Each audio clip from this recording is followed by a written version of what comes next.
مارشيلو ليبي المدير الفني لفريق جوانزو الصيني، صاحب دهاء كبير، صاحب خبره كبيره، ممكن يتعب اي فريق يقابله. دماغ مارشيلو ليبي. انت مدرب عنده خبره ومدرب محنك ومدرب من المدربين الكبار، كسب كاس عالم ولعب مع اليوفنتوس مباريات كتيره جدا وكسب معاه بطولات كبيره. اعتقد انه مدرب لديه كل الامكانيات الفنيه والامكانيات الخططيه انه يتعامل بشكل رائع مع اي فريق بيلعب معاه.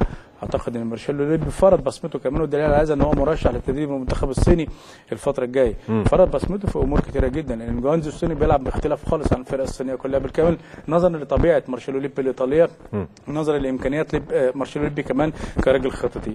اولا المستوى الخططي الفريق في كل مباراه زي ما انت قلت لعب 4-2-3-1، في بعض المباريات لعب 3-4-1-2، وفي بعض المباريات لعب 4-3-3 حسب ما هو متطلب مباراه، وده اعتقد عناصر موجوده عند مارشيلو ليبي. 2 الجبهه اليمنى عنده ممتازه جدا جدا جدا، الجبهه اللي فيها زهانج اللي هو رقم 5 مع جاو اللي هو رقم 29، الاثنين ممتازين جدا، من اقوى الجبهات اذا كانت على المستوى الهجومي والمستوى الدفاعي، وده عامل ممتاز.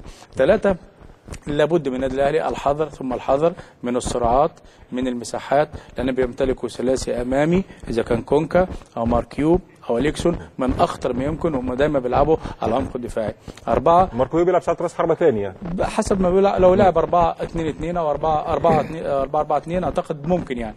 4 طبعا الجبهه اليسرى هي دفاعيا قويه اللي فيها السن، ولكن على المستوى الهجومي قليله جدا، دي ممكن تبقى ميزه لوليد سليمان او عبد الله السعيد او اي لاعب من اللاعبين في الجبهه اليمنى شريف فضيل. واحد نقاط ضعفهم هو دفاعيا كويس، ولكن هجوميا لان ماركيو ما بيعملش الدور الدفاعي. 5 لاعبين الارتكاز، الاثنين زهانجا او هوانج اللي هو 16 وزهانج اللي هو رقم 10 الكابتن بتاعهم. ده لعيب لان في نقطه ضعف في فرقه جوانزو، قلبين الدفاع في ما هو فينج لاعب بطيء جدا في الرقابه، دي ممكن تبقى سهله لو متعب فت او لاي لعيب اذا كان ابو تريكه لو اخترق من العمق. عشان كده زهانج رقم 10 بيرجع تاني في قلب الدفاع بيبقى الثالث، وهوانجا هو اللي واخد دور الهجوم رقم 16. نعم. 6 الضربات الثابته مميزين جدا عن طريق كونكا وعن طريق كمان زهانج اللي وراه المدافع الايمن، الاثنين من افضل ممكن في الضربات الثابته. واحنا في النادي الاهلي عندنا محمد ابو تريكه برضه لاعب امكانيات عاليه جدا. 7 حارس المرمى ممتاز اكثر من رائع، الحارس الاساسي للمنتخب الصيني صحيح. عنده قدره كبيره جدا على عمل دور الليبرو مع فرقه لو كان بيلعب 4.